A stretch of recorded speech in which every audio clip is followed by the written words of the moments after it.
Assalamualaikum warahmatullahi wabarakatuh. Alhamdulillahirrabbilalamin.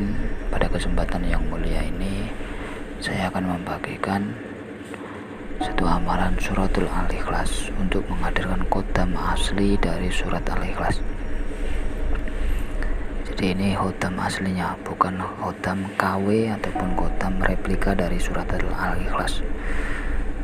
Dan tentu untuk mendapatkan atau ketemu dengan khotam surat Al-Ikhlas yang nanti mendampingi kita ini tidak mudah. Dalam artian itu tidak bisa instan, harus ada riyadhah khususnya atau ada tirakat khususnya untuk mendapatkan atau bertemu dengan khotam surat Al-Ikhlas.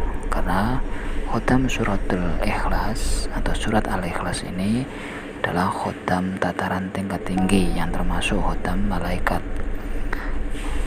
Dan dalam khotam ataupun untuk menghadirkan khotam malaikat, kita tidak bisa menginstankan, karena hanya dengan kehendak Allah, dengan istiqomah menjalankan riyadhahnya,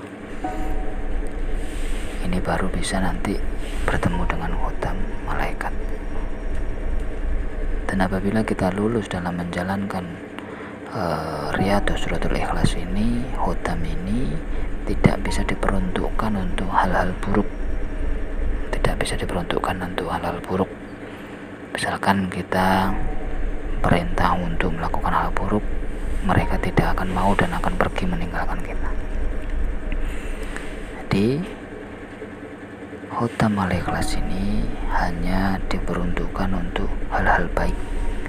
Dan nanti bagi si pengamal atau pelaku suratul Ikhlas ini akan mempunyai keyakinan yang luar biasa kepada Allah, dan dihilangkan rasa takut kepada selain Allah, dan juga akan mempunyai keimanan yang kuat, ketauhidan yang kuat, dan juga akan sering mendapatkan wisik ataupun petunjuk-petunjuk baik secara gaib ataupun secara langsung. Dan juga kita akan selalu dibimbing dan diarahkan oleh Allah dengan lantaran khotam-khotam yang ada di surat Al-Ikhlas ini. Tentu juga bisa difungsikan untuk membantu hajat-hajat kita.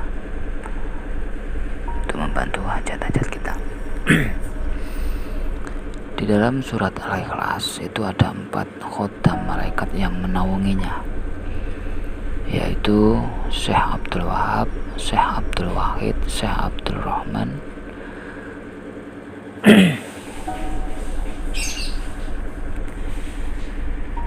dan Syekh Abdul Somad. Nah, tata caranya bagaimana? Tata caranya ini ialah melakukan riyadhah atau rangkaian membaca suratul Fatihah selama 11 hari. Jadi dimulai malam Isnin atau malam Senin atau Minggu malam, melakukan sholat hajat 2 rakaat. Setelah melakukan sholat hajat 2 rakaat, lakukan tawasul.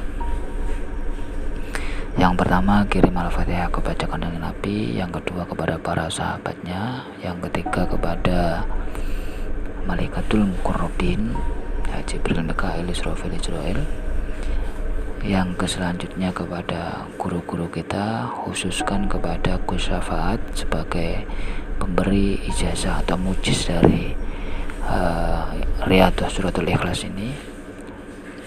Yang selanjutnya mengirim Al-Fatihah kepada khotam suratul Ikhlas, yaitu Syekh Abdul Wahid, Syekh Abdul Somad, Syekh Abdul Wahab, dan Syekh Abdul Rahman. Yang selanjutnya kirim Al-Fatihah kepada ayah ibu kita dan diri kita sendiri. Setelah itu membaca surat Al-Ikhlas sebanyak 4.444 satu dudukan atau sekali duduk selesai. Kenapa berat? Ya memang untuk mendapatkan sesuatu yang baik atau barang yang bagus, kita kita harus membeli dengan harga mahal. Nah, salah satunya ini,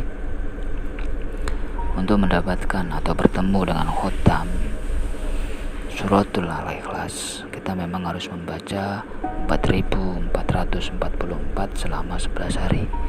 Nanti baru bisa ketemu atau bertemu dengan khotam aslinya. Apabila kita mau mendapatkan khotam suratul Ikhlas